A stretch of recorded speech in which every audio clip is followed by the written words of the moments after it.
You can name it and everything from there? Yeah, but I have to name it before I go live. Okay, so it's right here. On the Porch Live with Renee Lynn Maloney. That one, right? That we just... Nope. No, that was the first one. We I know. tried. I know, but that needs to be the name of it. I did. Oh. Are we live? I think so. Oh, cool. Again. We're alive again. It's the perfect.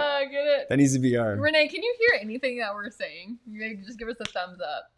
She's just laughing. Yeah. Muted in sound levels. Oh, I muted her. Okay.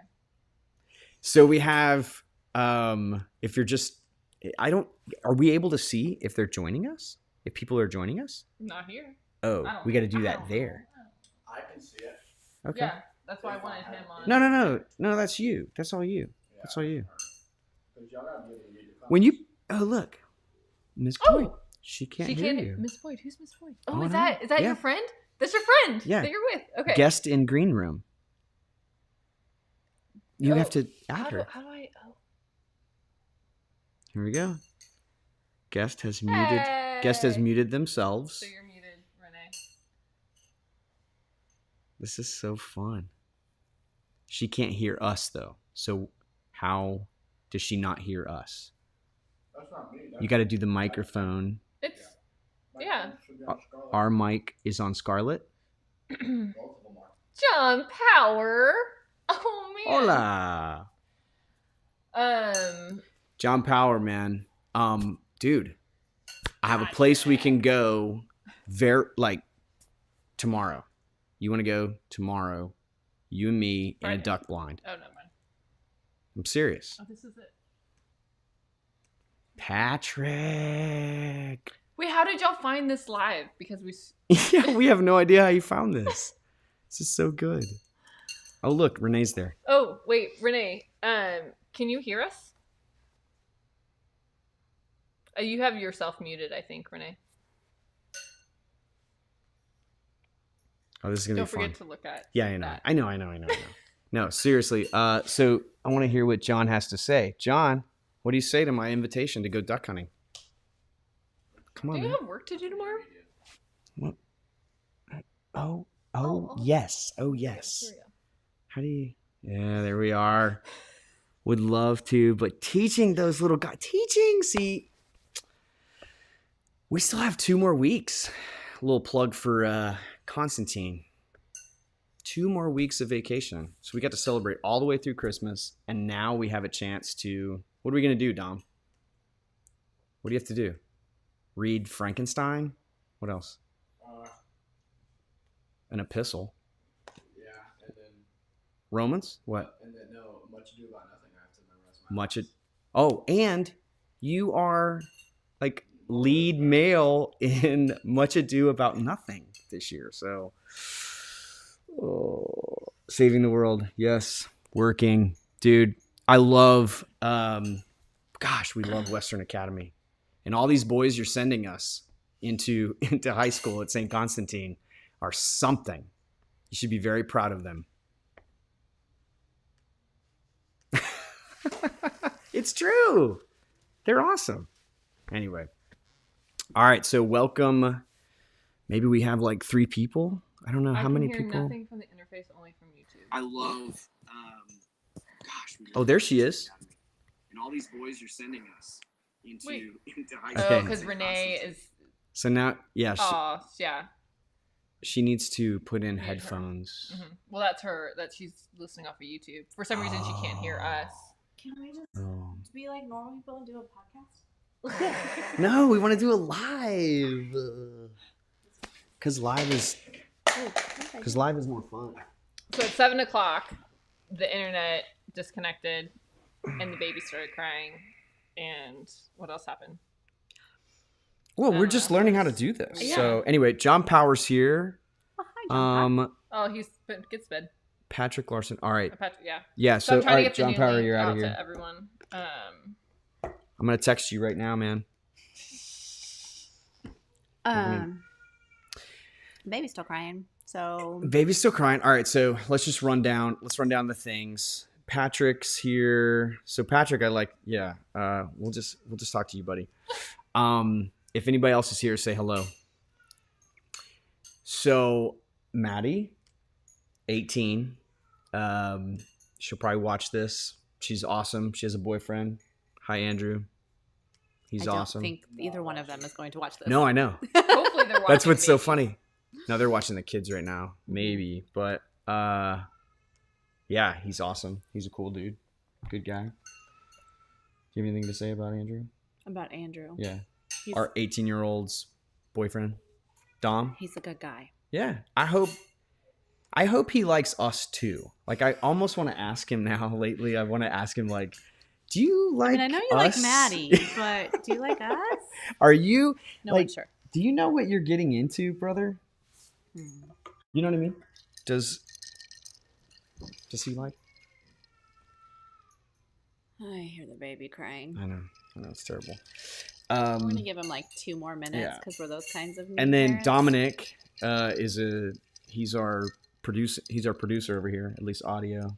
He's Audio the production. best boy. He also helped us install a door today, and lots of other things around the house. It's a junior. Sophia is a freshman. Good job. She's 15. She's a fireball, as we expected. And also incredible, doing incredible things, selfless things all the time. Our children, especially our middle girls, are like... She's really good at sleeping. She's really good at sleeping right now. Yeah. Avila is all 13. She took a challenge Just- to bake a new, different thing. Name like Yeah. Did you hear this? yeah, Mhm. Avila's challenge. yeah. She's like Mhm. baking something different every day based on the letter of the day. So like on today's Wednesday, she made wafer cookies, and tomorrow she's making tiramisu because it's Thursday, and Friday is I forget, but it's something with an F.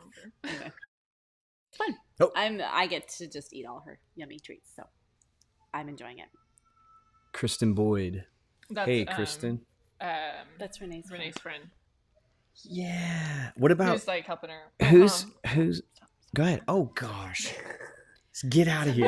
We'll let Emily take care of Oh, the what are you computer doing? I'm trying to add comments. Renee. Oh, there you go. There she goes. Oops. Right there. Okay, She's where were we? gone. She's gone. Avila. Oh. She's gone again. She's gone again. Renee. Yeah, this was working earlier. We started We setting started this up. this at like 6 o'clock and it was working No, fine. we started at like 4. You did. Well, I was not here Yeah. at that point. We were doing... I was making dinner. Yeah. Oh, What is- I haven't what's had for any dinner? yet. Red beans and rice. You made red beans and rice tonight? He just With ate some. sausage. Yeah, well, you Are you got... kidding me? Well, we can't eat I'm with the not gonna yell. microphone. That would be like really... I'd turn it up.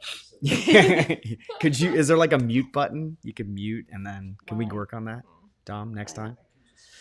time? Okay, so then where were we? Avila, yeah. 13, baking, Lucia is 10. 8th grade. Lucia is 10. She is the leader of the babies.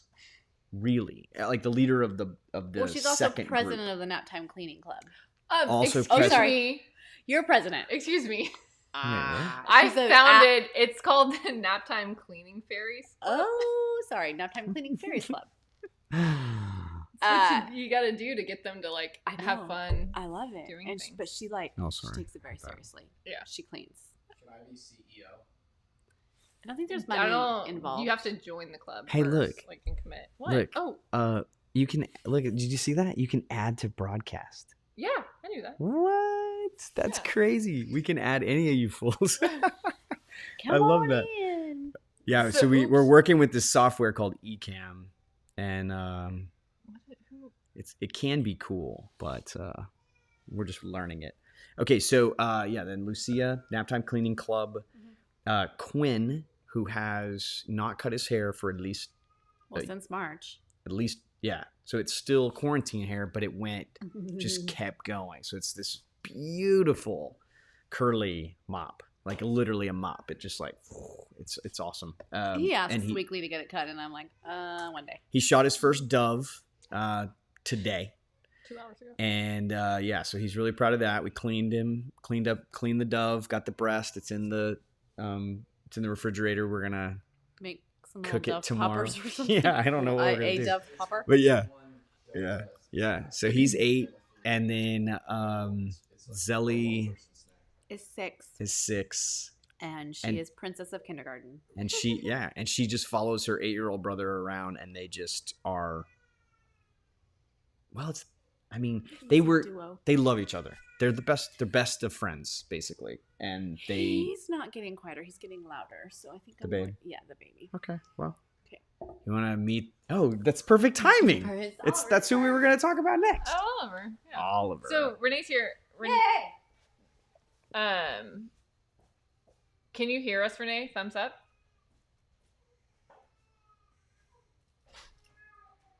Here, let's I'm gonna do this. Oh no. Cool. Oh no. There we go. Okay. There's a picture of Renee. For now. Can we hear her though? I want to hear her. She has to unmute herself. Renee, can you unmute yourself? Okay. So, all right, here, bring Oliver in. Yeah. Is this the button? The plus or minus? Uh-huh. What are you doing? Just making sure. Make sure it doesn't. Yeah. Oh, there he is. So this is the guy. Keeps us up at night. All right. Hey, guy. Wait, Renee? Yep. Yeah? Yay! Okay, so we need to. So is there an echo at all? Let us know if you guys on YouTube hear an echo, and then we'll adjust. But for the meantime, right now, this is this guy. Renee, have you seen him yet? This is Oliver. Yeah. Look at that face. He looks real good on this camera. What's up, man? Yeah. Camera and production provided by Down Rock Creative. Mm-hmm. Paul Latino. Okay, so anyway, this is Oliver, and he is the best baby. And today he learned how to clap his hands. Happy. Do that. Happy. Yeah. Happy. Can you wave? Hi. We're working on some skills. That's not exactly a clap. Hi, there he goes. Wait. You were totally doing it earlier. He's like, yeah. Not so much. Anyway. We don't perform for it. Yeah, so how do you do, Renee? Oh, look at you. We're so happy. Can we hear each other now? Is this like Yeah. I can hear you. Yeah, Yes! we're on. Okay. So so Renee has been with like Awesome. the collective since the beginning. I think but now you kind of okay. she contacted us very shortly after we founded Rey Collective and was just sort of excited about what we were up to and also had some dreams of her own going on. And so, we kind of worlds apart where we're from, but instantly just felt like this woman was a part of our tribe and just really is just doing awesome stuff. And so we love you, Renee. And yeah, again, like you've been a part since the beginning. And this is something that we want to do on these lives is bring in, folks that are part of the collective. Obviously from the beginning, we've been saying that it's not just about us. Another reason why we brought Emily into sort of this media content part of the thing as well. But Renee, really sort of in our mind, at least mine, most days when I'm watching what she's up to, just with her family and table salt, Renee, you're like my hero. I want to be like you when I grow up. And I want to anyway, Renee, thanks so much for joining us and bearing with all of the technological difficulties. Yeah, it's so good. So good to have you. So what is first of all, what is the temperature right now? I think it's remember Celsius, so it's like Right. -9-ish. Okay. That's not so that that's bad, different. right? Yeah, no. Well, no, that's pretty. That's -9 Yeah. degrees Fahrenheit. No, Celsius. -9 degrees Celsius. No, Yeah. Celsius. Right. Yeah. I don't know what that means then. So I don't know. Which I don't Probably know somewhere where around. What's -9 degrees Celsius in Fahrenheit? Emily's famous for his hearing. Okay. Oh, So didn't- remind It's everybody. 15 Fahrenheit. Master 15. 15. 15. told me. Yeah, that's 15. cold. That's really So and remind us where you live. Well, I am in Ontario. I'm not going to be specific. Nobody Oh, no. knows. I mean, Ontario, give us Canada. yeah, That Ontario. works. That's fine. Canada. Okay, so Yeah. I live in Bradford, Ontario. It's a very rural, Yeah. very rural part of Toronto. Right. Love it. So I've been to Toronto, and it's kind of a Actually, big you've city. been to Oshawa, I've been to Oshawa, which is where I am right now. Oh, Oh, really? Oh, no way. Yeah, Yeah, it's kind of a scary little part of town. What? sure is. Really? No, yeah, Oh, I no, don't it's know. a really it's a Toronto. Toronto actually reminds me a lot of Houston. It's diverse the same way, right? Yeah. In a similar way. Yeah, it's very diverse. That's cool. So Oshawa, where you were, is just outside of Toronto, and this is actually where I ministered for 12 years before. So Is yeah, that right? well, 9 years actually, 9 years. Yeah. Wow. So, but yeah, it's definitely more of that kind of area. Yeah. Yeah, I went to some really great restaurants there. It's like there's a cuisine of Toronto. Oh yeah, cuisine of Toronto is cuisine of the world, right? Like there's Yeah, that's food what I'm from saying. everywhere. That's what Sure, it reminds me yeah. of Houston in that way. For sure. Yeah, Nice. that's cool. So all right, so you're way up there, up north, and yeah, and how are you? What's going on? I see your Instagram. You know what? So I'm following along with like you hanging out with your family and friends a lot. Yeah, well, this summer was great. The fall was terrible, and now we're back in quarantine in Ontario, so we're not really hanging out with people. But yeah, I'm doing good now. I'm doing really good now. COVID was hard. It's still hard, but Yeah. new lease on it. Yeah. When you say that you're back under Yeah. quarantine in Toronto, what does that entail for you?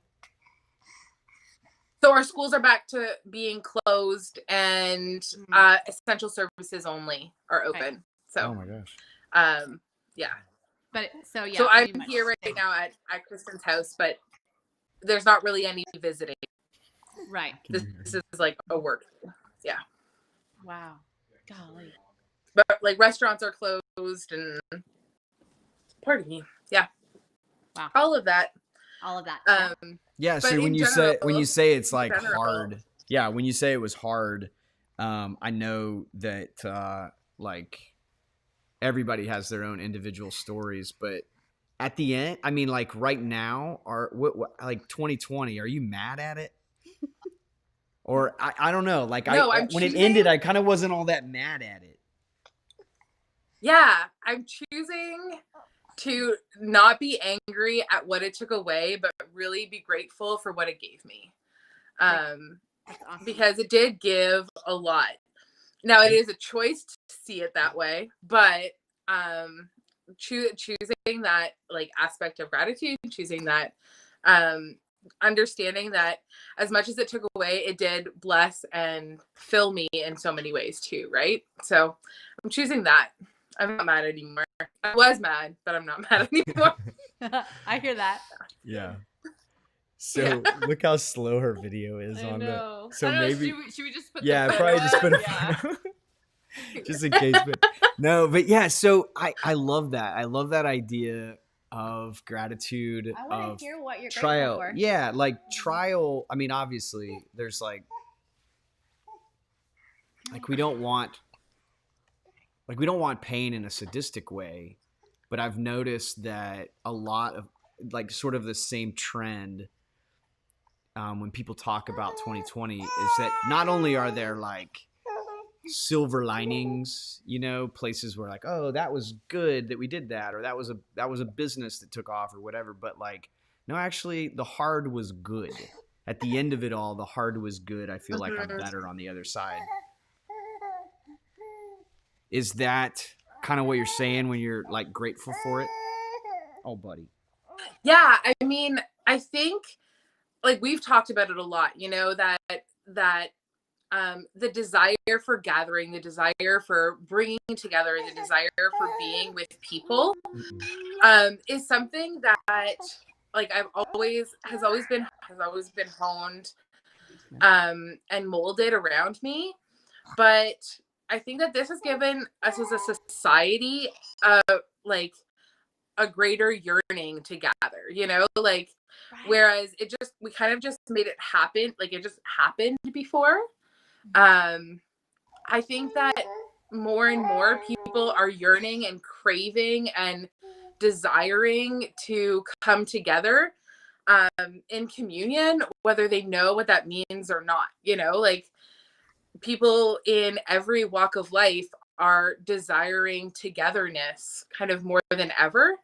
And I love that, because I think that, like, especially where we're going, here in the collective, like, Right. that, like, there's really fertile ground coming out of it, that, like, as the world starts to heal physically and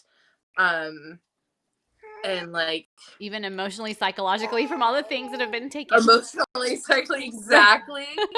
Like as the world starts to heal from this pandemic, I think that we're walking into fertile ground, onto like really ready territory for those like happenings that are on our hearts, those gatherings that are on our hearts to create and to curate and to make happen. I think people are going to be like wanting it and ready for it. And I think that COVID gave that to the world, I think so. I totally agree. By kind of the having to stop, and the intentionality behind, like, if I am going to get together, with anybody, in a large group, small group, any setting, you have to really be intentional about it because of the pandemic. And the intentionality has created, all these questions of like, how essential is this, and why is it important? And then, of course, when we can get together, I love it. Yeah. I don't know. Yeah, and I felt like too that there's a desire for like real prayer and real presence of Christ, because we haven't been able to get to churches often, like conferences are canceled and things like that. There's like how do I do this in my room, in my family, in my basement, in my, like wherever. Not only Patrick, I remember you talking about how your neighbors were getting together. I'd love to hear if you want to comment on that. But yeah, there just seems to be like a thread of authenticity that's running through this year and that kind of thing. So yeah, so how is the community? I mean, how like what's the tone up there? I mean, do you see the craziness at our Capitol today? Yeah. Now, like, we only have the liberal certain media perspectives in Canada, but it looks crazy. I don't know, like, how much of it is real. But I don't either. It looks like a movie. So yeah, I don't know. Yeah, my daughter really was bad following movie. it. It was a movie. Yeah. No, I was like working in the kitchen, and she comes in like, there's like people charging the Capitol right now, and I'm like, what? No. No. Yeah. I said, hey Siri, what's going on at the Capitol? Yeah. Siri told us all that. Yeah. One more bit, no comment. What do you think about that, Oliver? I don't know. No comment. Who knows? Can you believe we have this like tiny child? We're so old to have a tiny child. Not that old. I mean, a lot of your children are tiny. Well, we're kind of small people. We are small people. Yeah, but I mean, he's big for a tiny child. No, I mean, I mean, just the age. Like breaking my back. Yeah. Big. Crazy. I don't feel so yeah, like how is the community? What you guys think you're old? Wait, I want to hear what you said. Okay. What? Sorry. Oh, I don't think that you are as old as you guys feel you're old. Oh, that's probably true, but whatever. It's always Yeah, when your back starts to ache and your joints start to creak, you feel old whether you are or not. yeah. No, so what's the vibe up there? I know you said like you feel like the liberal media controls like kind of the narrative, but what's the vibe in your community, and kind of what's the take on what's going on? I mean, do you have like the conspiracy theory people, and do you have the violent type people? I mean, what's going on up there? I haven't really been paying attention. Yeah, honestly, I would say that most of my friends and most of my people are like really just relax about it. We don't have a lot of opinions. Yeah. It just, I mean, it is for us. I mean, it is what it's going to be. Now, we're not in a place of like business ownership or like Sure. restaurants that are literally shutting down and that kind of stuff. And that kind of stuff is like hard for me to like grasp. But there was like a lot of people who were really trying to support local businesses, which I think is a fruit. Like there's a lot of people who shop local who don't normally shop local for Christmas, for example. Right. So that was like good. Positive There was a trend. big push on that. But yeah, I'm not. I think I'm the type of person that if I start to like hear conspiracy theories, I just have nightmares for like weeks. So I like just try to do my own part. Is there like Right. is there one that you like? Is like A any of conspiracy? them? Yeah. Oh gosh. Do you always have? Would you like to share yours? Because No, you I clearly don't, actually. seem I don't really interested. No. Yes, maybe. I don't have any that I necessarily believe, but I could believe many. I think the idea. I did have like a strange fever dream the other day where I was like, oh yeah, we're gonna go to war with China, and She's that's like, just China. how it's gonna be, and they're Yeah. coming from Yeah. the South because they control all of Central America and Mexico because their industry there is whatever. Anyway, but it was just a fever dream. It was fine. When I realized that I wasn't actually fevered. P.S. I don't have I was about to say, I was COVID. like, wait. You can't I say just- that nowadays. That's true. I can't say fever dream. No, it just was. I think it's called like a daydream, maybe, or just a moment of major paranoia. No, I'm I not like sure. I like the idea. I like the idea of a deep state. I think there's like I think there probably is a few people who are controlling some things. I don't think they have like all As much control as we assign them. control. Yeah, Right. like I think it's easy to form conspiracies based on like, oh, that must be deep state.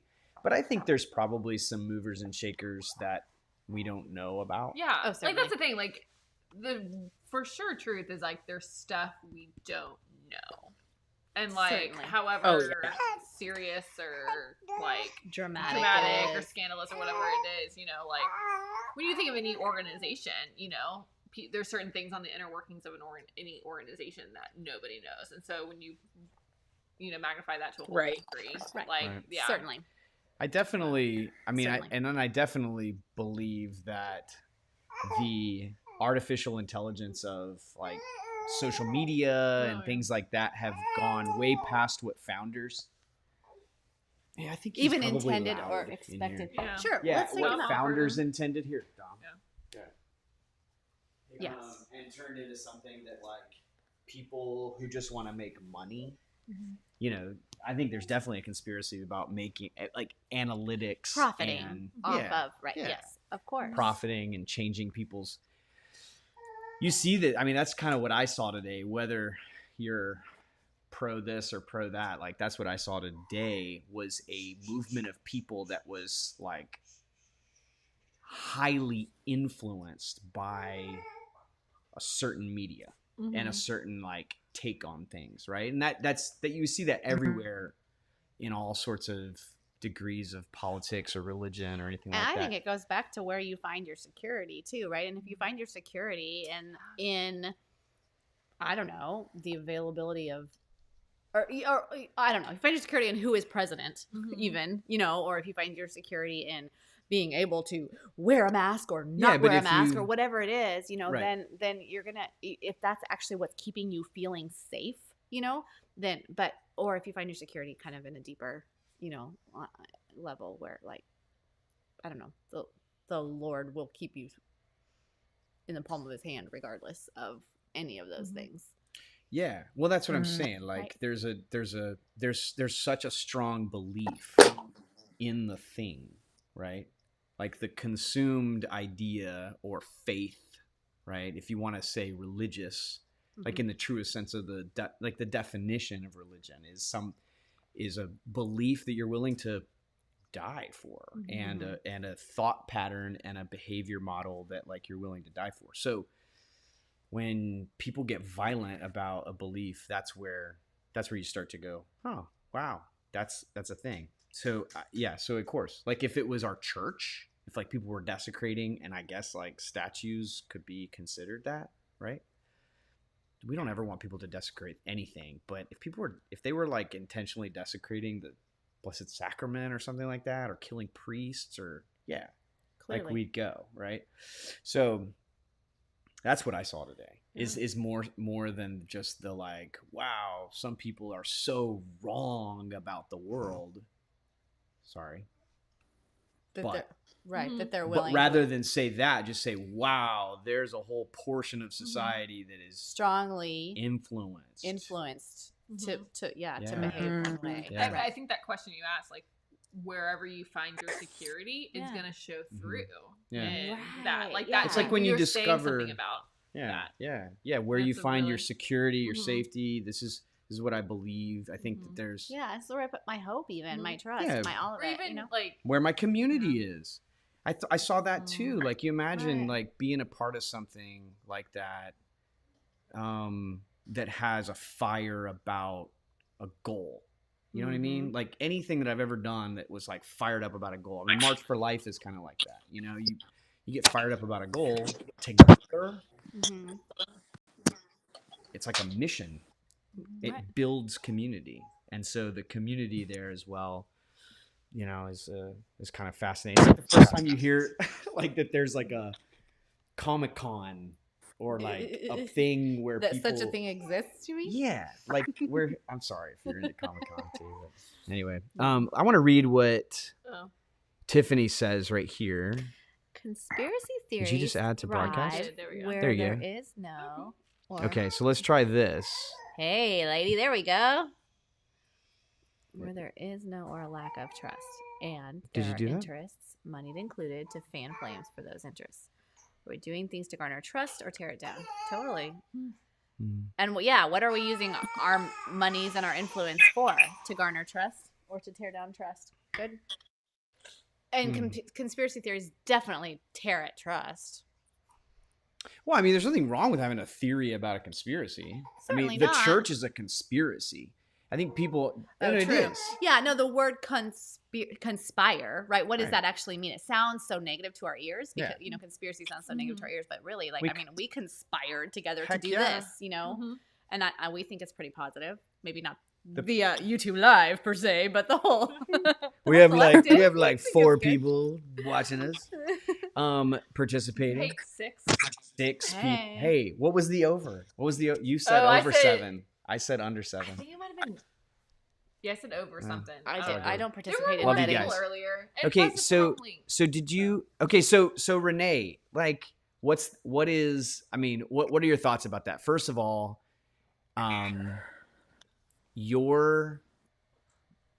the way you use social media, I can't wait to see the things that you do. Your art, your original art, your photography, kind of the way your storytelling, Mhm. and I know you're always like, oh, I'm the worst writer. Like you have the best. I love You reading tell your a stuff. beautiful story. So you've come to a place where, again, maybe you don't hate social media, but have, I mean, do you hate it and do you love it? I mean, what's your take? I have boundaries with it. That's my Key. take. Key. I pardon? I just think that's key. Sorry, Kina. That's, Oh yeah. I for a really long time used it very, very sparingly when I was doing youth ministry. I used it very sparingly because I think it can lead to a lot of competition, and then moving into this season of my life, I need to use it because it's kind of like the platform really to get out there and to share a message, to especially right now where you can't be in person, you can't be traveling, you can't be setting tables, like I Right. can't be doing those things. So I really started to look and utilize social media as a way to share and build community. At least that's my hope, especially this year. I think that like that's what I'm going to be going with social media is to build like the community of Rey Collective as opposed to just talking as a collective. Does that make sense? yes. Yeah. Totally. Yeah, So, and that is so important. I mean, I think we always, I mean, in intentionally, we're like, we don't ever want to do anything that is just content that people like watch and consume, but then there's no action, right? Like, how do we truly do this? And I think right. that, for I don't know, for us, it would be easy to just sell something or try to put numbers on the analytics and go full-fledged on selling something, and there's nothing wrong with that, but I think at the end of the day, I mean, Emily and I, Kanan, we always talk about it. It's like we all just want to like we're just throw up like, a little bit. "Bah!" Like, who wants to do it? We got to do it. Oh, we got to post something. It's so difficult simply because we don't ever want to come across as something that is trying to sell a thought or sell Christianity, but something that wants to when build it comes community. to the gospel, right? Yeah. I mean, like we wholeheartedly, right, believe that this is a gospel message. That community building is about building the gospel, right? And so I absolutely refuse to be a money changer in the temple. I just am not going to do it. And so Right. but I really admire, Renee, your use of social media, your use of beauty and creativity to draw people in, not to wave at people and like, what's the word? Like, I don't know if you've ever been through a market where people are like, hey, come buy my things, come buy my things. Wait, what did they say? Que busca. Yeah. Whatever. Right. I guess we all have actually been to a market. Or like when that. they start like flooding the boat on Atalan. Right. Yeah. I mean, as we were, oh my gosh, that was crazy. Like throwing, oh my gosh, peels at us. Like, come on, 50. So Paul and Claire In the boat. Latino went missing in Santiago. For a hot we were second. so worried. And so we were all waiting this is on our pilgrimage to beauty. And it was a year ago in December. Renee was with us. We had like 16 people with us. And we were all getting on our boat to go back to the house after visiting Blessed Stanley Rother. And It was such a beautiful day. So beautiful. But we had a bunch of women artisans who were trying to give it. I mean, they had a lot of really beautiful. I don't know if you have any. If you've seen like the Advent. My Advent wreath. Yeah. I purchased that there that day. Yeah. It was literally 10 of them like coming. throwing. Anyway. Yeah. My point being, we're not I don't want to attract people that way, flagging them down, throwing the gospel in their face, I want to attract people in the way that you're doing, Renee, in such a beautiful, I mean, it really is the gospel by attraction. And I'm really grateful for your voice, and for the way that you do that. So if anybody sees this and wants to check out Table Salt, if you have not already, please do. Yeah. Not an ad, just a heartfelt love for that. Yeah. I don't know. Awesome. Renee, if you want to talk about kind of like that, The big vision. Okay. I'm gonna go put him to bed. Night-night. I'll be back later. Night-night. My question yeah. is what do you make? What did you make tonight? Oh yeah. What did you eat tonight? Oh, Kristen treated me to dinner. She brought me Greek food from a place that I used to go to when I was working here all the time. So it was very kind of her. Kristen. Yeah. What okay, what did you last cook? Okay, so the thing that I'm like really excited about, it's actually gonna be I think it's gonna like be the first thing that I'm put on the recipe blog. And I've been making marmalade. I've made probably like 6 different kinds of marmalade, trying to test them out because we have really dear friends who give us a case of oranges and a case of grapefruit each Christmas, and they always go bad. So What's the difference I didn't want between them to go bad. marmalade? What's the difference between marmalade and jelly or jam? What's the difference between those things? I mean, they're all yummy. Oh gosh, you want me to nerd out on you? Because Absolutely. I can That's do why that. we love That's you. why. We love you only because of this. No, obviously. No, you just always jelly? fascinate me with your knowledge of these You things. will never bore us with No. this. A jelly is only the juice of a product. So if you see like a jalapeno jelly, or if you see a grape jelly, those are like the main ones. It's only the clarified juice of a fresh product. Wow. You can make jelly out of anything. Some things are easier than others. What's like A the jam weird thing that you can make a jelly from that people wouldn't expect? like the weirdest? Yeah. That's amazing. So that's why it's like it doesn't have any stuff in it. Yeah, It's just exactly. it's just so the juice it's and the really water. just juice of something or sap of something. So you can make like what evergreens do you guys have in Texas? Like evergreen trees? Oh yeah. Like do you guys have cedar or pine Yeah. or cypress or anything like that? Yeah, of You course. can make jelly Yeah, from so- cypress? Ew. Yeah. Really?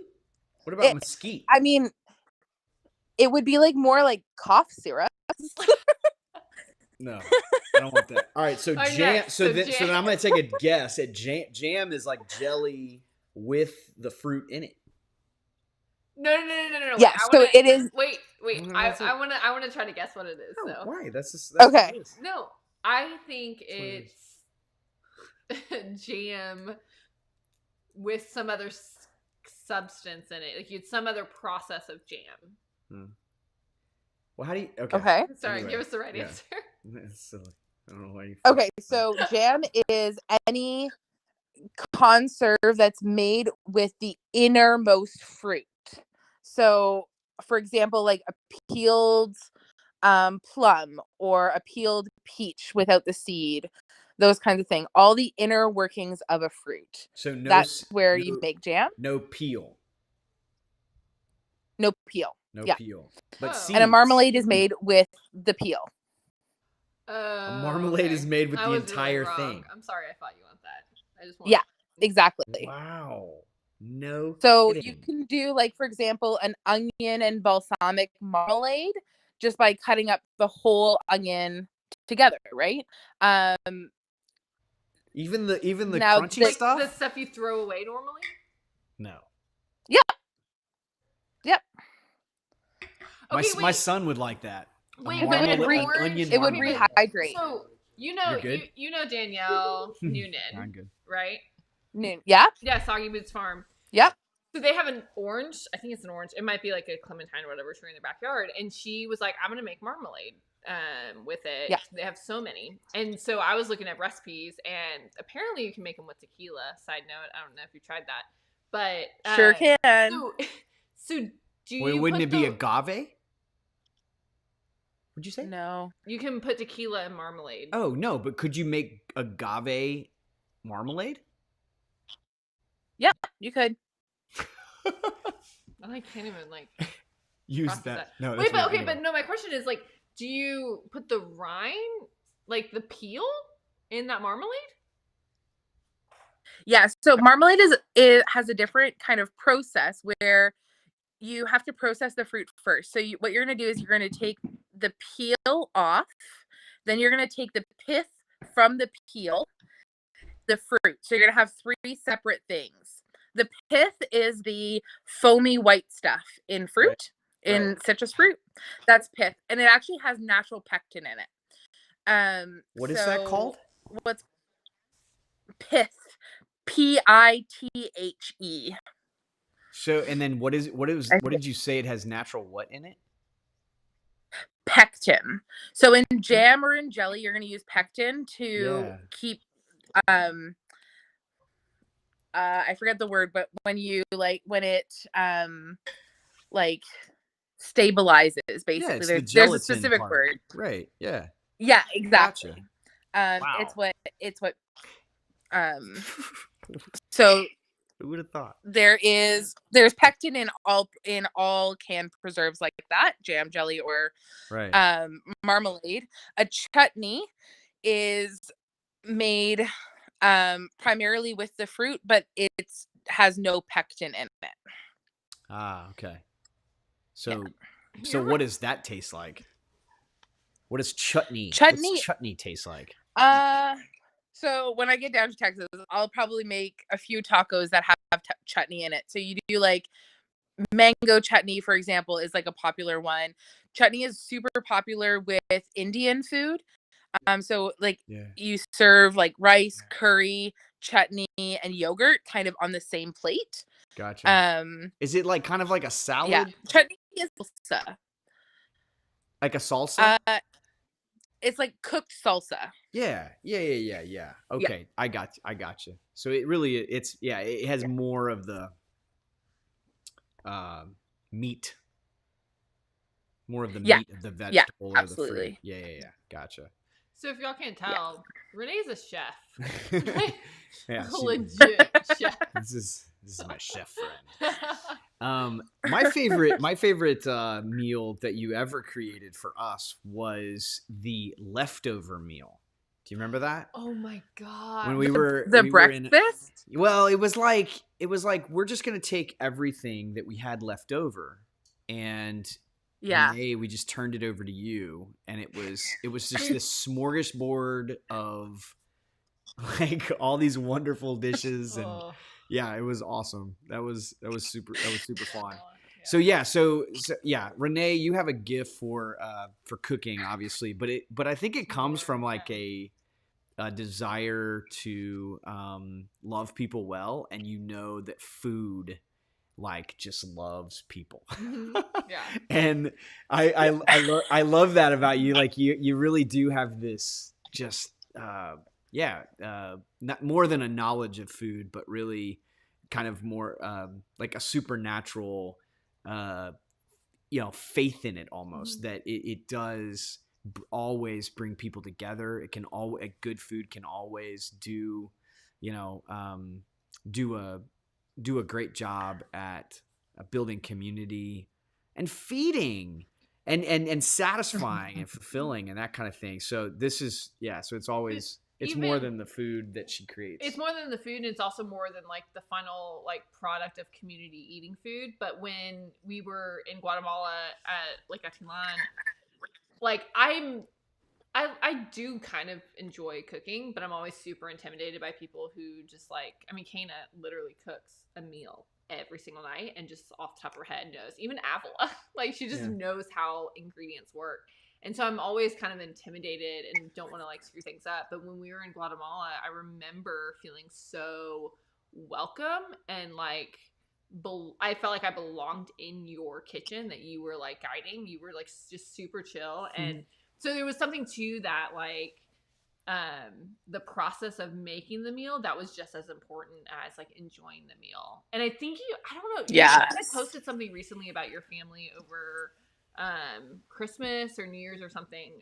I can't remember. I know you had posted about that, right? Like you're very intentional about the process of making, right? Yeah. I think I love every like step about a meal, like when you're like at a market gathering food, talking to the producers of the food, talking to the farmers of the food, like that. I love that part. Yeah. I love making it with people. Like I love cooking on my own, and I love that as like a lethargic kind of like artistic process for sure. Yeah. But in a kitchen where there is space, I'm gonna a little bit of a caveat there. um, If there's space. where there is space, Yeah. I love to watch people come alive and gain confidence in the kitchen. You know, like, you know, that feel or that like moment when somebody is falling in love and they become like a better version of themselves or a more than selves of themselves, you know, that like when you see somebody that you've known for a really long time and then they meet somebody and they fall in love and they're like the best version of themselves kind of thing. Yeah. I love seeing that relationship happen with food. Like I love seeing people come to like encounter food in a new way, in a way that is not scary, is not intimidating, is not going to like they don't feel like they can't do it or they don't feel like they can't try it. That's like one of my favorite things is to that's like people really fall in love with food. I totally feel that. And there's it's an initiation like into humanity or humanness, you know, like I put fire to this thing and made it taste better. Like that sort of is that, you know, it's that primordial care of creation where we can we get to take part in the process that God began, you know, like food comes from creation and that's exactly it. We get to co-create. And so like you're right about this idea of becoming more human and more yourself and more free when we take part in that process of co-creating food to eat. You know, it's similar. I mean, it really is. There's I think there's, you know, big themes that religion solve, right? And are not solve, but just the big questions that man has. What happens to me when I die? You know, or basically like, you know, how do I stay alive? And you know, and then, you know, the issue with sex and the issue with maybe art, you know, music. Why does it bring me to these places? And I think that culinary arts, they fit into all of those things. Like there is a when you eat a good meal, that's why they call it like a food gat. Like you're just like there is something so moving in a person. It's like we were talking about this earlier, me and Dom, but like we were having queso, I think, and it just makes you want to dance. Like when you have a good, wow, this is so good. You know, so it like satisfies that temporal, you know, desire for an orgasm, and then, you know, and then there's this idea of it keeps us alive, you know, so it actually is good. It tastes good because it's good for us. And then, you know, and then the idea, you know, again of like the art, the creation of it, and how man gets to participate in making something beautiful. Like I love presentation. I'm not really great at, I can make some drinks. That's about it, man. I mean, I know how to make some stuff, but I'm more excited about when my wife is able to make some stuff. I'll cut some things. I'm better at cleaning the dishes, you know, than making the meal. But I think, you know, the idea of presenting food has always really, that's always like my most exciting part is like, you know, that idea. So I imagine you get that a lot. Like wherever you go and wherever you're in the kitchen, you kind of get that, you get to participate in that thing where you go like, here you go. And people are like, yay. Is that true? I mean, like, have you ever really bombed, Renee? Like, tell me about like your worst bomb. Like, where For somebody sure. somebody was like, oh, like that was horrible. Did that ever happen? Uh, uh, You, I had a you meal can say no. recently It's that- okay. She's like, no. I'm never Okay, then gonna- where did it begin? Tell me about where this began. I mean, how did you come to know and love this whole idea of cooking and hospitality and that sort of thing? Oh my gosh. I mean, my whole family, like that's, you know how there are families that are musical, like people who can just like pick up an instrument and go. I would say that like my family in general have that on both sides.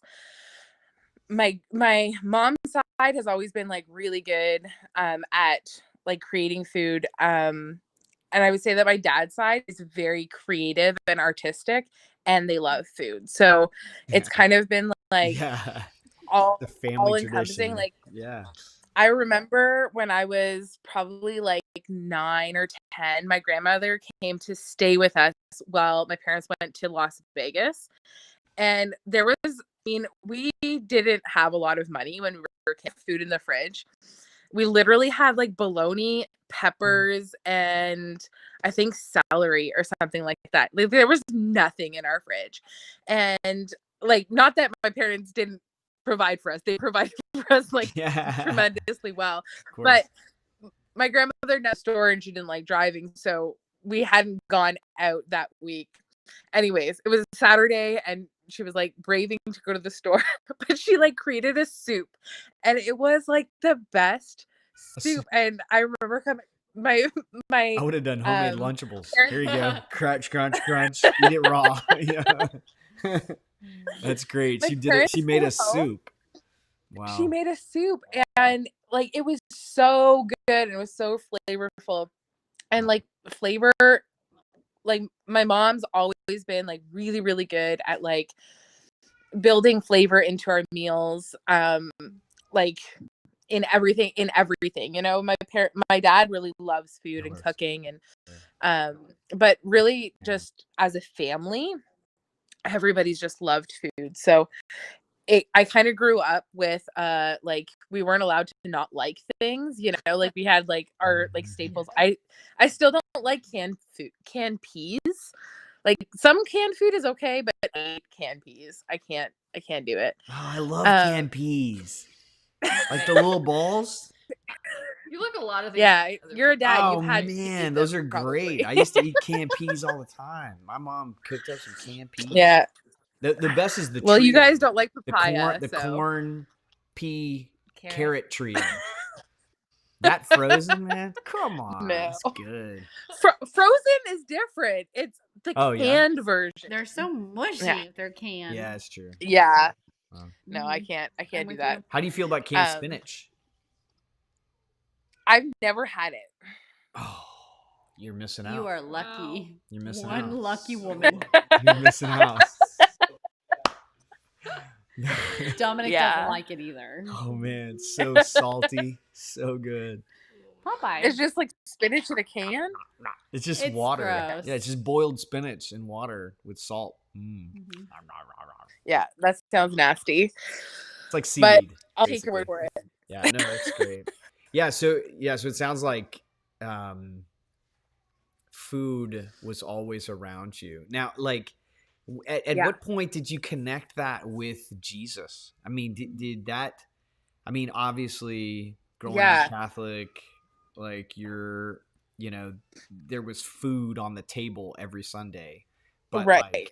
But when did sort of the idea of loving neighbors and being hospitable and serving them food become a part of like life mission? Yeah. So I went to culinary school in France when I was 17, 18 years.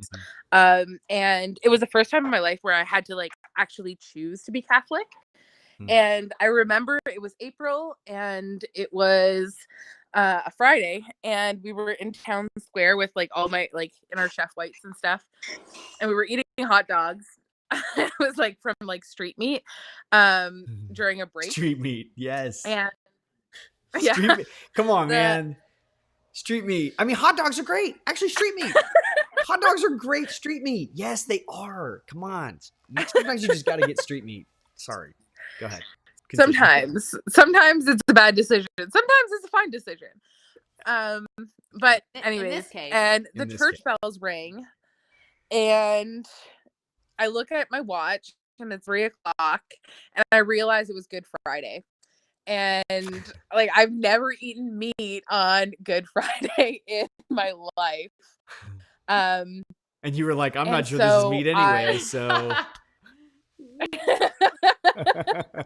Well, no, I found a garbage and to the closest church that I could find, and it actually ended up being an Orthodox church. I remember having this yeah. Wow. So I walk in, and the priest or the elder or whatever whatever that Priest. title is, Priest, yeah. I went to him, and I was like, I just like cried. I'm like, I'm Catholic, but I know that I should be here. And there wasn't a service or anything because Greek Easter is different, Right. or Orthodox Easter is different. Yeah. And so he You came a actually week early. called a priest from a neighboring town and came, and they like literally sat with me for 3 hours on a Good Friday, just really connecting with me. And so like the rest of that experience of like culinary school there was completely changed for me.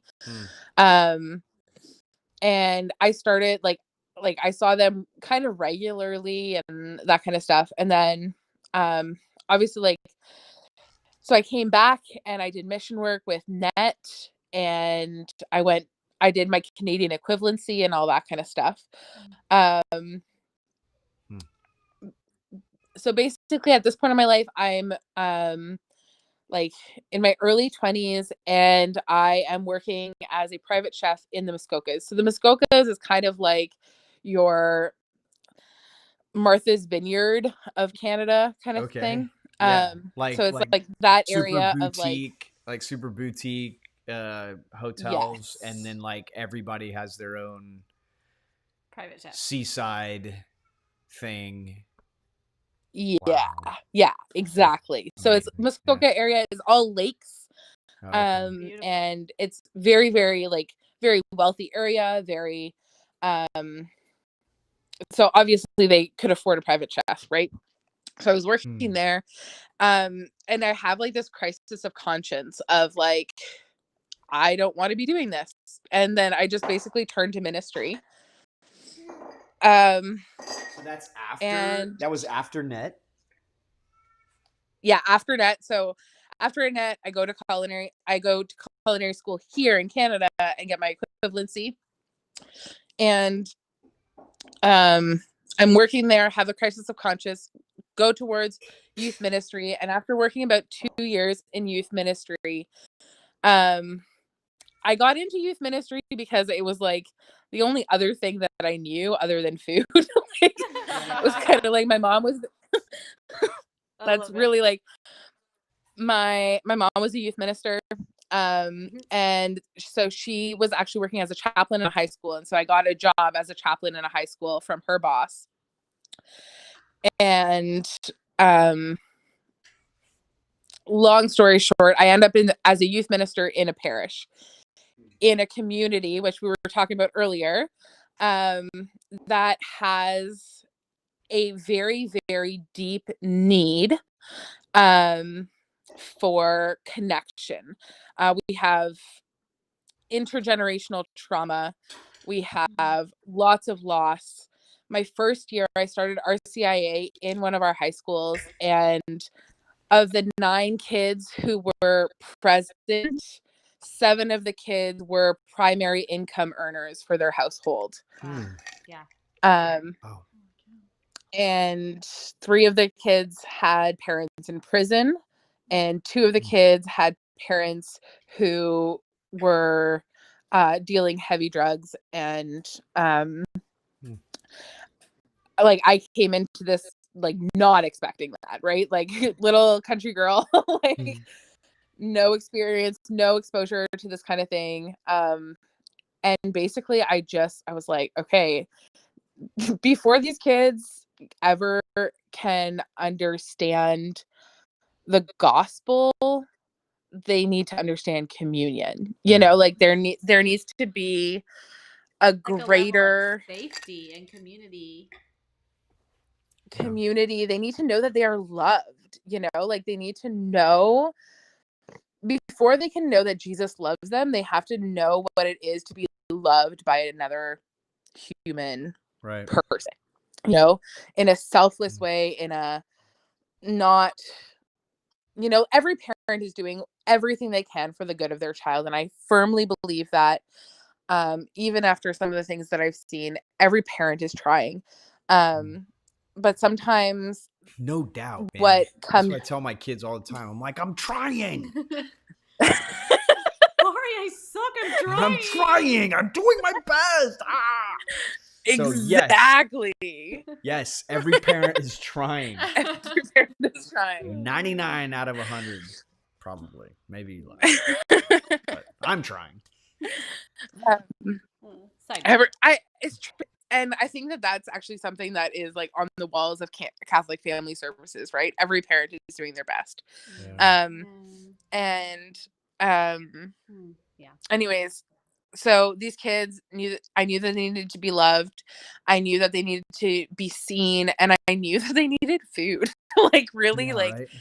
a basic need needed to be met in their lives before their brains could even start to function enough to understand theology, right? And so I just started incorporating food, not just like putting out snacks, but like incorporating food into ministry, into like our young teens ministry, or like our teen parent ministry.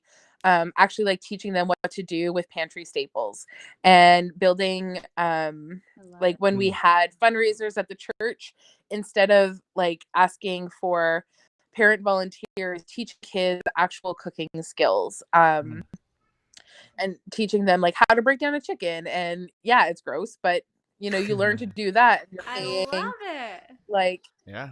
way less for your chicken than you are if you're buying it in parts, right? Right. You know, like buying the fresh foods, like, yeah, this is true. Even less when you kill it yourself. Harvest it from your own backyard. Harvest. Yes, that's the word. Quinn harvested his first dove today. Wow. We were Congrats, like setting Quinn. up here, like getting everything ready. It's like about to pour down rain, or maybe it was raining outside. I don't know. He shot a dove. We're gonna leave it at Cool, that. cool, Yeah, cool. it's in season. It's in season. It's in season.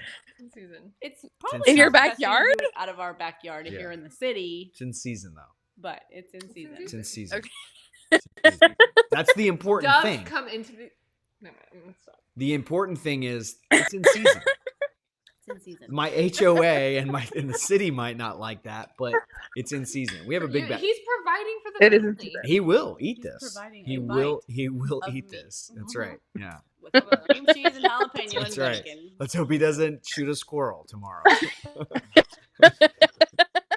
In the house. But you know, yeah, that's right. In the house. That's right. Oh my gosh. You were on. We had squirrels in the house yesterday. So we're like Sheesh. testing this video thing, whatever, and all of a sudden I hear Annie upstairs. What did you say? It's Something like about- yelling. You're like, get out! I'm like, what? Who's Yeah. here? There's a squirrel coming. No, you started barking. I was barking. It was barking. Get it right. Sorry, I was so confused. I was barking. I was You were pretending like, I was a dog. You were like partly frustrated and upset, and partly like really excited. Well, at one point, you walked like very fast through here with a gun upstairs. Yeah. Well, there were 4 fat squirrels in my Attic. attic. Oh my gosh. It's also like my second story. So I consider it in the house. There were 4 big squirrels in the house, and after 15 minutes, they had built like 4 nests where I guess they were gonna have babies Okay, or to something be like fair, that. I didn't say this yesterday, but I've heard noises. Like, You think they've been there longer than oh, yesterday? they've been They've there been getting longer. they've been getting Absolutely. in. We caught them. Yeah. I caught them. Our I cousin was gonna closed it eat. up. Yeah. It's fine. Down I with didn't the have to squirrels. kill a squirrel. Back to Renee's story. Anyway, we're back. so Yes. where did we leave off? Street Wait, meat? Did we leave off street wait a meat? minute, No. so We let wait, no. I'm kidding. wait, Hold on. how- Read Tiffany. Oh yeah. So okay. Yeah. Actually, yeah. Yeah, we just read do Tiffany. this. Read Tiffany. This is good. I like this. Tiffany Hogue says basic needs and longings have to be filled before you can get to more abstract concepts. Always. Yeah. Was like Yes. Renee was like, I mean, you were a youth minister for Ever. I still am. You still are. Everyone. I feel like I am sometimes still. Like, I would never was, but sitting on this Shine, couch. Jesus, shine. Not that kind of youth Not minister. Fill that the kind land. The other day, I was Father, like having girls mercy, group on the couch. place, Y'all went to Spirit, bed. place. True. Let You know, I was like, our this is youth hearts ministry. on Oh yeah. fire. Yeah, like I've been like helping build a vibe shack and whatnot. But Flow, Oh my God. river, flow. But Renee, Somebody like, missed was the that like Stupidville conferences. percentage wise, like how much of like your youth ministry was like more providing for like Yeah. basic human needs that would eventually Yeah, so yeah. in my first 6 years, Yeah. which is like, How many years were you? Was- Actually, that's something. It's like 10, 11, 12. so I was 9 years in a, pardon? Sorry. I was 9 years in a parish. I was 2 years in a school. Wow. And then I did 2 years before With Yeah. net. 1 year with NET, 1 year with the diocese. It's Gotcha. a long time. Like full time. Yeah, tell me about it. So you were providing basic Yeah. needs, probably the summertime where they didn't have a free lunch at school or whatever basic needs the school provided for. You were providing Well, or just even just Nourishment. knowledge around food. yeah. And food Yeah, it definitely wasn't. We didn't have the budget to cover like that kind of thing. Mhm. But definitely just like everywhere we could, like if I was going into the schools and that was something that we were like talking about, or you know, if I had the opportunity to work with the pantry, then teaching them like what to do with the pantry staples, you know, like Gotcha. just Yeah. those kinds of things. And then really focusing our retreats on like Christ and skill, you know, like Christ and food. One of like, I have a couple of favorite retreats that we did, but we our RCIA was really based around the Lord of the Rings. And so we had at the very beginning we had like a Hobbit retreat where we ate like hobbits and we had like all the meals of hobbits. I love it. It was so much fun because they realized that we were really just eating the whole time. But like a lot of our after school programming and all that kind of stuff focused around that kind of That's great. nourishment. That's awesome. Yeah, and so as that kind of developed, I started to really like look into the gospel and then in my later years, as like the last 3 years of ministry, as there was like culture change in my parish and stuff, and I didn't have the freedom to do what I was doing before. That's when I started to like really look into, okay, why did this work on a basic level, and why is it not working now, kind of thing, because I wasn't doing those things, obviously.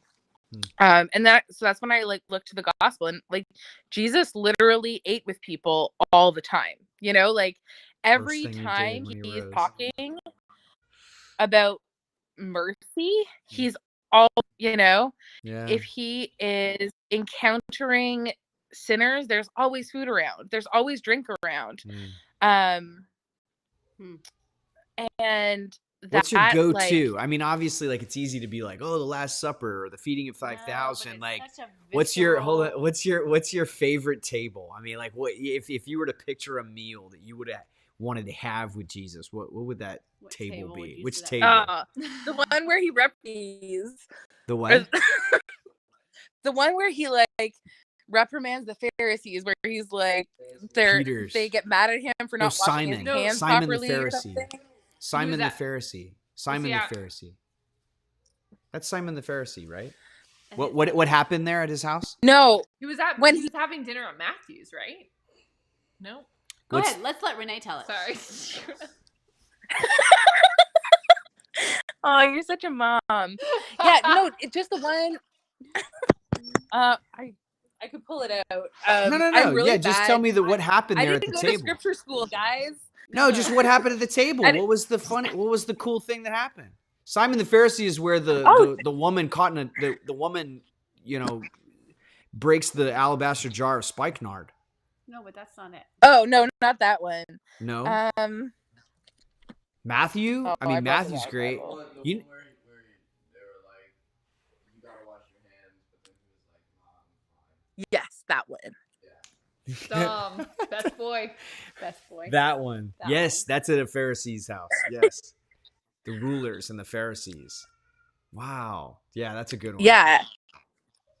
And he's like, you don't have to do this to be holy. Like Yeah. there I just really loved, I think, like the boldness of that, but I also just love the sentiment of it. Yeah. Like, we overcomplicate the gospel all the time, like we Yeah. overcomplicate Jesus and the good news. Yeah. And really, like, the liturgy is the way it is. It's proclaiming, it's breaking, it's sharing Jesus, And what if our ministry really looked like Jesus's ministry? Would it look like breakouts and, Yeah, it's Would that's such an fancy interesting lights, word, right? or- Like, it's such an interesting word. I mean, I think that there's something to the idea that we, even in every meal, if we're partaking of this, like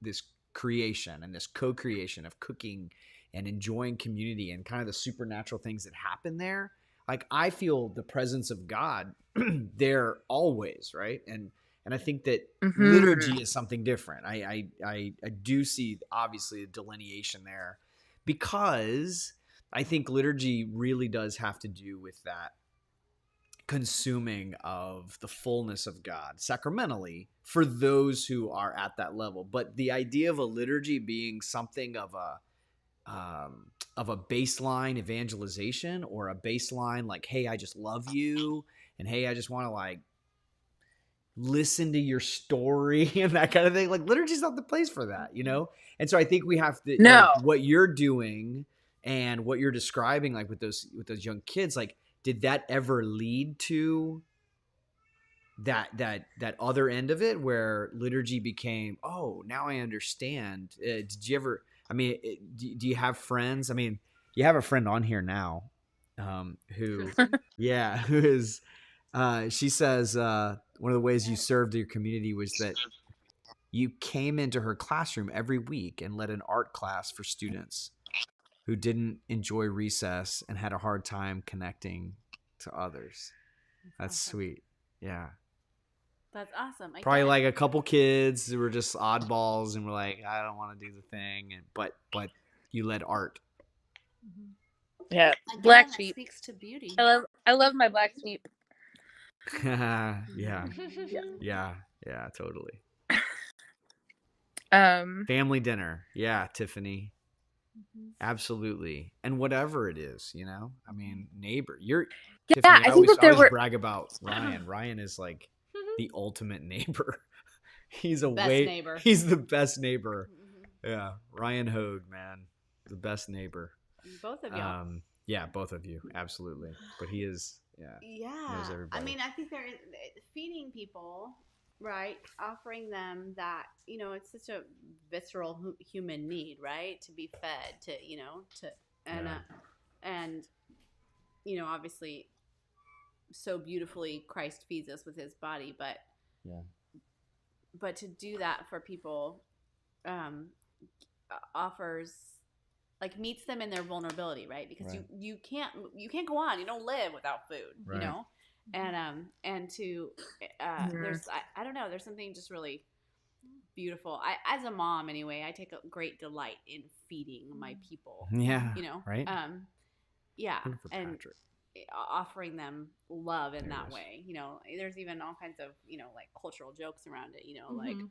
way to a man's heart is through his stomach or Mhm. whatever. You know, but in so many ways, I think that's true. You know, not that we Yes. not that we use that for manipulation, It is. but we use it for Oh, manipulate me. Manipulate me. Dang it. But no, like I mean, for as much time as I spend here, like there are many things that make me feel at home in this home, but a huge portion of that is when you're just like throwing a lunch together, or like I'm every single night, like you feed me every single night, and every lunch, like I'm like digging in your kitchen for leftovers, like.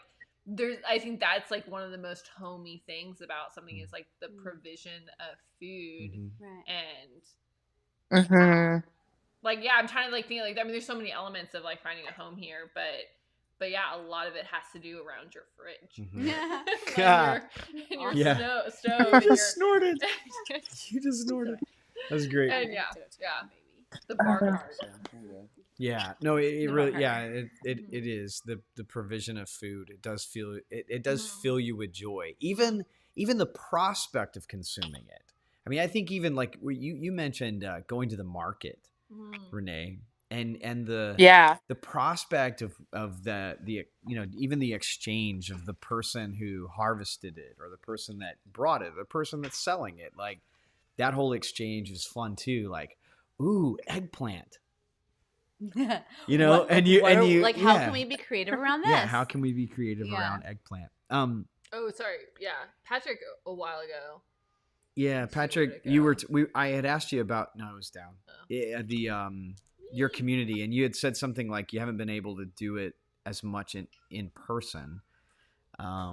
But we have done a great job keeping tabs on one another through text or checking on neighbors via outdoor walks, exercise, etc. Yeah, like That's I awesome. love that. Renee, we haven't. I think we talked about this of like we just have to stop making excuses out of COVID or whatever. Like the idea of like there's other ways around.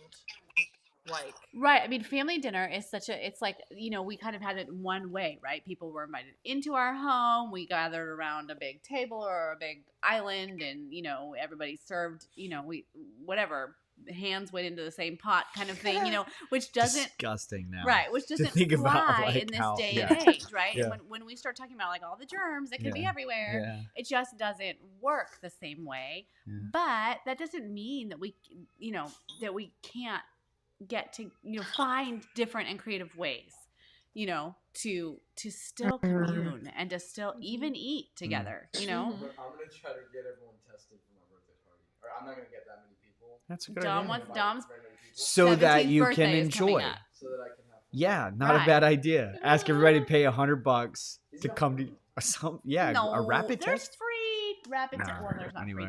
rapid test, but whatever. So yeah, this is a great. I love this, Tiffany. This is one of those silver linings.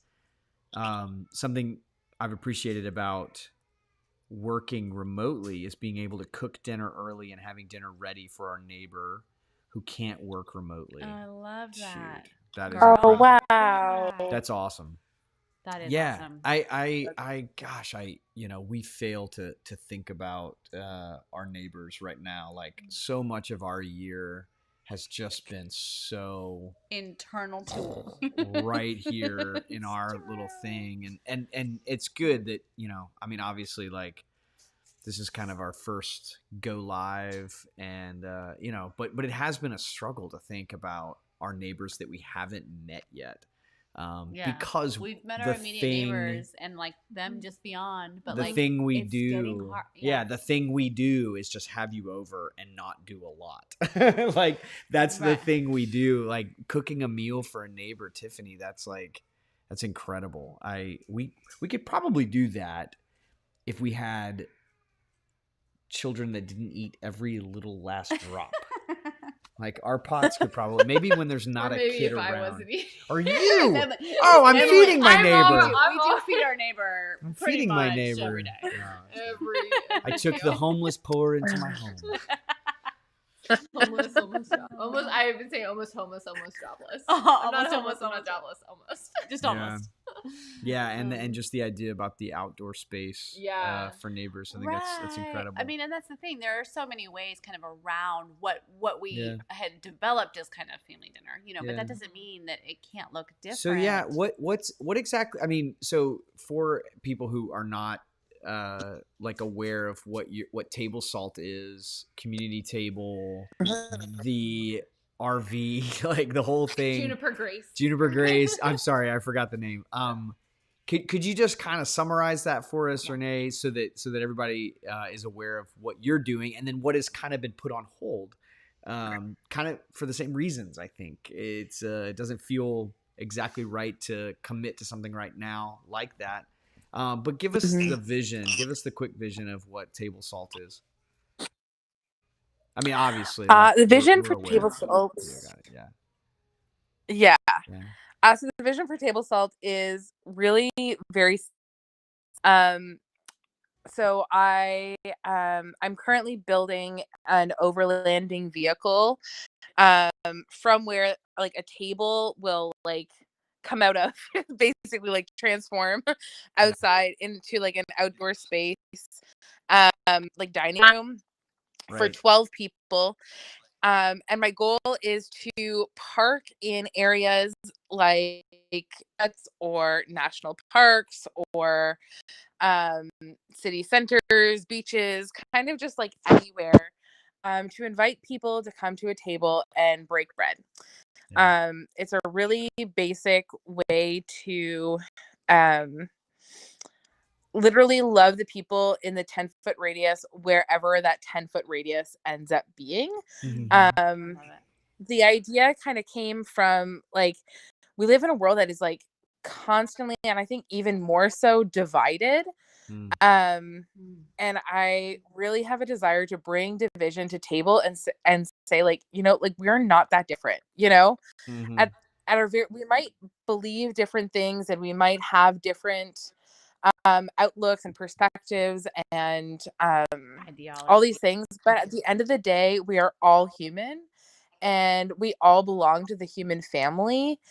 And I think that in that, I believe my thesis, or I believe that in doing that, we might encounter somebody who believes something totally different than us, and we might totally come to love that person regardless of it.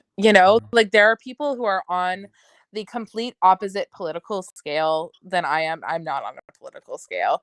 I think was it Danielle who said I'm a political orphan. So that's not a good example. Right. But like somebody who might like believe there is no God, or believe that the sky is red, like whatever the case. We're back. Oh, wait. Did it resume the same stream? I guess Same so. stream? Did we? I don't know. We'll see. We'll see. Did we have to post again? Never mind. Just yeah, erase we're it. live again. We're Just live erase again. it. How do you can erase it? I'm alive again. Oh my goodness. You can remove it. I Look, feel there's a like- finish. Okay, so Oh, guest is in the green room. so Hold on. yeah, so sorry. Not sure what happened there, but regardless, we're back. And it was really funny because we were just about to hear everything about table salt and Juniper Grace and all the things, and so we thought I we literally got up to go to the bathroom and then it stopped. hello, we're So- back, Patrick. Same stream.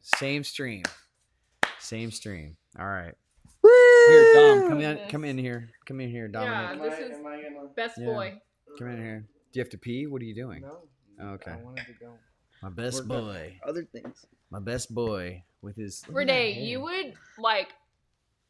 I've been just dying over what Dom's been doing. Literally, his whole winter break, he's been building out a room and just figuring it out. What's Like that it thing in reminds the bottom me of corner? What? I don't know. It just reminds me of you, Renee. Like you're using a lot of resources that you have at your disposal, you know, with your dad and all that. But yeah, I feel like y'all would for sure. totally Do you know what she's relate. doing? What? No. Okay, tell Dom what you're doing Oh, you with know- Juniper Grace. You heard the overlanding Oh. of the table, Mm-hmm. but so talk about Juniper Grace. Okay, so Juniper Grace is the way that table salt is happening. So it's also the name of my business, but it's the name of the overlanding vehicle that we're building out. So we're building it out of an RV. No way. So basically we've stripped the entire RV to like the basic box. Mm-hmm. We're repairing the outside because there was some damage on the outside, and then we're going to build it into kind of like a little monastic home. Part 2. Oh, it says part 2. Okay. All right. Interview offline. All right, we're back. Okay. Good grief. This is so weird. Maybe it's my internet. I need to talk to my provider. Okay. Did you go out again? Yes, we did. It's all right.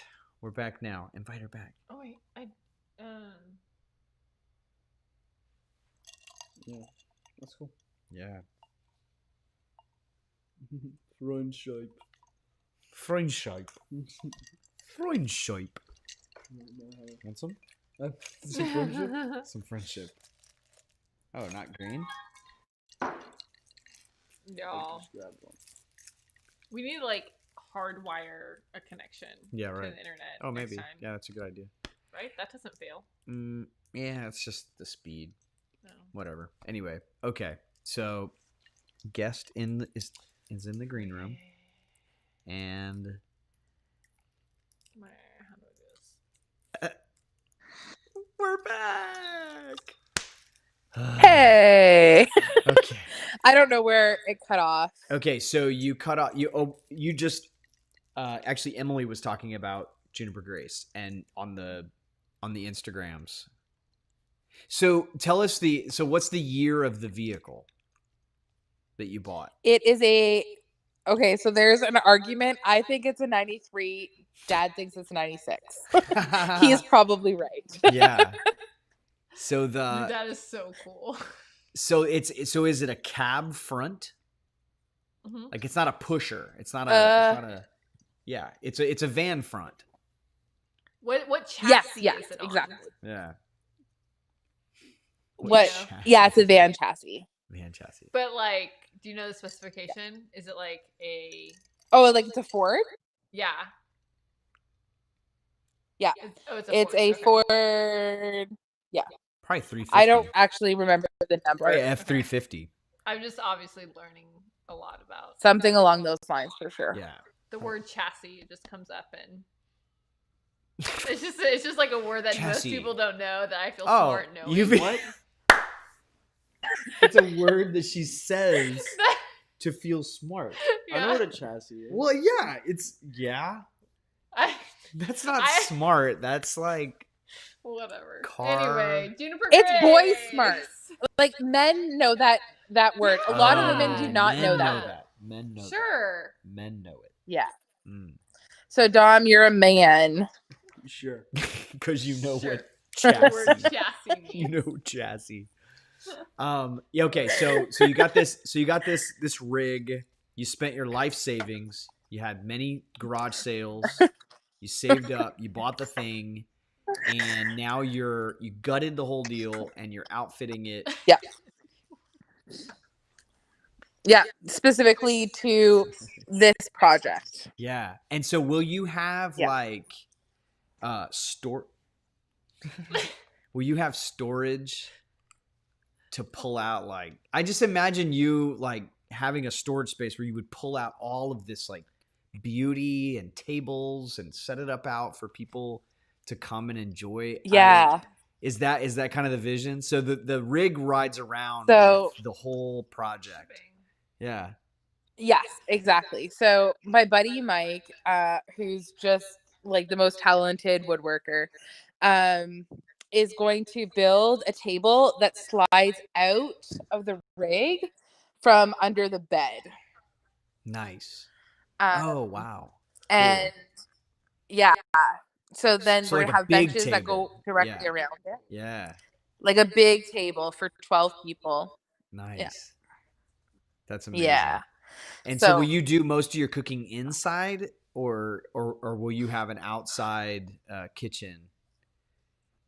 it'll definitely be both. So I have a Okay. little bit of a grill. I have a portable fire pit, and Yeah. I'm working on getting like a buildable smoker, Yeah. with like an outdoor table for a kitchen, Right. and then there'll be an indoor kitchen as well. Yeah.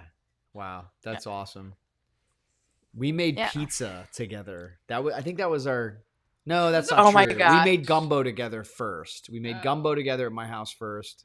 Actually at Rutherglen Yeah. at Tiffany's house, which is a great kitchen to cook in. Oh, Inspired our kitchen. so for nice. sure. And then we made pizza together in a On Atalan. what is that called? In the wood burning oven. Yeah, the wood burning oven. Yeah. Now Yeah. that was Yeah. an experience that Yeah. I was recalling the other day. Yeah. Awesome. That was so much fun. Gosh. Thank you, Dom. There was flour everywhere. So you It was won't the best. have- flour. So you won't have a pizza wood burning oven with you. You won't have one of those. Definitely, those are very breakable. Yeah, you No. won't, you won't be Not so taking. much on the RV. Yeah, not on the RV. That's awesome. Yeah. So then, like, what's the sense of God? Like, what's God saying right now with this project? And kind of, I mean, obviously, there's a lot of, like Oh you my were God. saying, like So- hope and desire for community and that sort of thing. But there's got to be some practical things that have come in the way of really getting started. So you just cut out completely. Oh, I only heard just getting started. yeah. So what? So what are the? Yeah. So what's the movement right now, and how do you feel about like, yeah, just sort of in the new environment post COVID, not in the before times. Yeah. See, table salt came about in the before Before times. The before times. It did. It's now it's It the after did. So times or the during that's what- times. What do we do? that's the best question, because that is all where the whole like ministry and vision started. Obviously it's not going to look the same moving forward, and so originally we were going to be traveling, we were going to be caravanning kind of throughout North America. Now it's definitely more of like 2 home bases. There'll be a home base in Ontario and a home base in Houston, when I can cross the border safely and Yeah, safely. without Come on. crawling under it. So, and then the hope is basically to still kind of work the mission into like mundane life. So not necessarily make it about like the travel or the going to every national park or anything like that, although that could be it one day. I think that the most important thing is just to follow the promptings of the Holy Spirit in all of this and be where I feel called to be. So I know for me, the next move is to go spend time with all of you guys in Yeah. Houston. Yeah, we can't And wait. work on a little project. I don't think it's a secret anymore, right? No. Work on a little book Accountability. project. Put it out there. Did you say book? So a book project Yeah. with some people. Yeah. Yeah. Can't wait. And I think that like that, Emily and I have talked a lot about like how we need to like choose the next right thing. Mhm. You know, what's the next right thing? And I think that is the next right thing for table salt. You know, like it's the next right step for table salt. Eventually we'll be setting those tables and we'll be working those tables and cooking for people. But until then, how can we like keep the spirit alive, and how Yeah. can we build community around the idea of these tables that gather people, these tables that break down barriers, break down walls between people. Yeah. And I truly believe that that is kind of where our book is heading. You know, it's Yeah. where our hearts are. It's where we want to. It's what we want to put out into the world. So for Yeah. now, that's the next right thing. Yeah. So I just need to build the overlander and get over there. Yeah. girl. Get here. Hmm. Yeah, it is Yeah. it's not only what I think you can provide, right? Like I love the Zen diagram of, you know, what you're good at and what the world needs, you know, and or whatever it's called. Zen? Oh, the Zen diagram. Then. Venn Definitely diagram. then. The, I love that. That's so good. Totally a Zen diagram. It's a Zen diagram. are Is you it Zen? decorating cookies over there? What? My son, my producer. Did you say what, Zen diagram? Venn diagram. Also, what are The you Venn- doing, Dom? Where are you? Nothing. Moving a chair through the house. The Venn diagram So funny. of yeah, like where, you know, like what we provide and what the world needs. It's not only Yeah. what we desire, it's what the world needs, you know. And you know, I think my favorite story, my favorite table is on the beach, Sea of Galilee. Oh, that's a good one. Peter's fishing, you know, and he's like, "Hey, Yeah. throw it on the other side." And then like Peter's like, "It's the Lord," you know. He hears that familiar call because he's already done that. When he called him, he told him to cast his net on the other side. He calls him again, and the first thing he does is make breakfast. He's like, "Hey, you want some breakfast? Come have breakfast. Come have breakfast." I have a friend that or Oodles or Doodles, Allie, like did a doodle on her Bible. Do you know Allie Hoffman? Oh my Renee? gosh. I follow her. I don't know her, but she's. We were on retreat a year ago, or almost a year ago, and she like doodled on. And she all doodled of her- on your Bible. She or your doodled on my journal. Bible, so she put porcino on mine, Yeah. but she put on my friend Annie's "Come have breakfast" from that passage. Yeah. And just Aw. that constant that invitation. Yeah. Just like that's all Right. he's inviting us to. Right. And like what is who is the resurrected Lord? The resurrected Lord invites us to breakfast. Mm-hmm. And to that supernatural experience of eating together, community. He was cooking. He was by a fire. He was cooking fish, which is weird for breakfast, but Not in their times. Galileans. No, We actually, should do that. Let's do fish for breakfast. whatever. Doesn't really appeal to me, but whatever. I like waffles and bacon.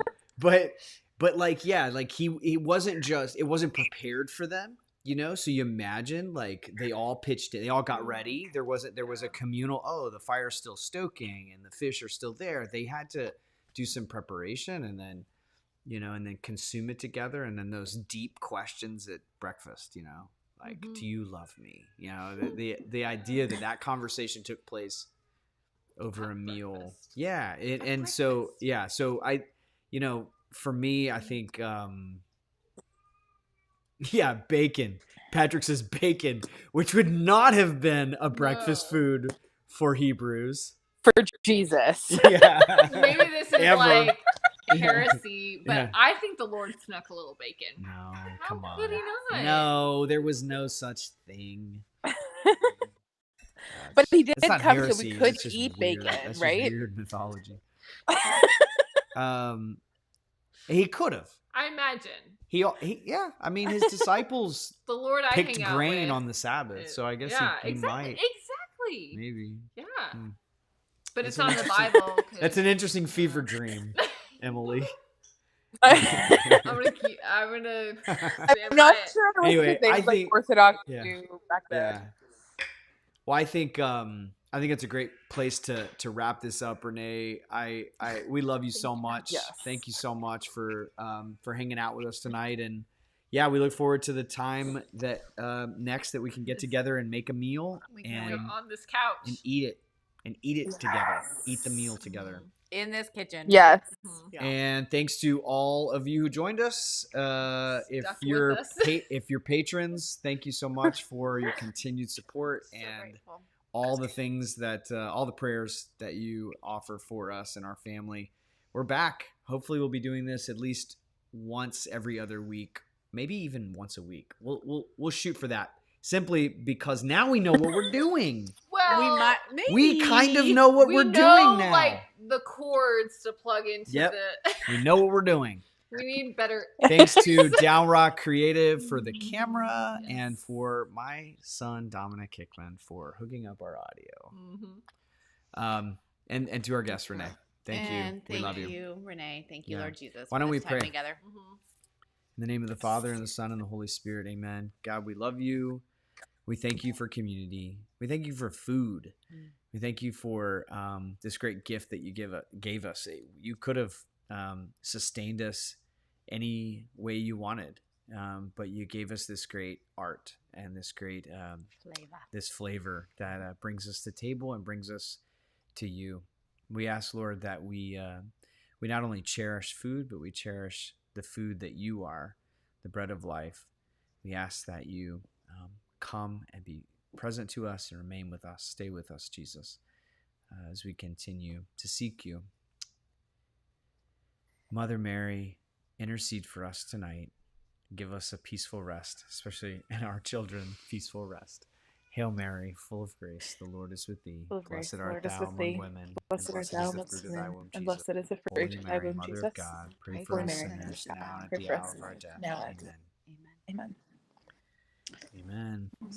Love you, Renee. Love you, Renee. We'll Love meet you up with more. guys. That's what we do. We all when clap. You offend, Yep. yeah. We pray in prayer. All right. And break. All right. Talk to you soon. Adios. Salud. Mwah. Love you guys. Love you too. Take care. Okay. Oh, wait. Nope. Uh,